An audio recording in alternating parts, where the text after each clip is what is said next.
Isang matagumpay na Second Regional Joint Security Control Center ang isinagawa ng mga kapulisan ng PROBAR at ibang ahensya ng pamahalaan sa Multipurpose Center, Camp Brigadier General Salipada K. Pindaton, Parang Maguindanao del Norte.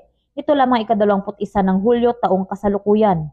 Ang naturang pagpupulong ay pinangunahan ni Police Brigadier General Jason C. D. Guzman, Regional Director ng Police Regional Office Bangsamoro Autonomous Region, katuwang sina Lieutenant General Antonio G. Navarrete, Commander ng Western Mindanao Command AFP, Commander Richard V. Mafre, Acting Commander ng Coast Guard District BARM, at iba pang mga opisyales at personahe ng PROBAR.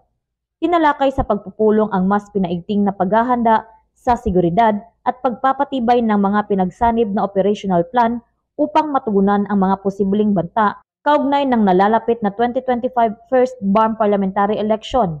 Kasama rin sa diskusyon ang pinakabigyan din nito ang pagkakaisa at matatag na pangako ng PNP, AFP ng Bangsamoro.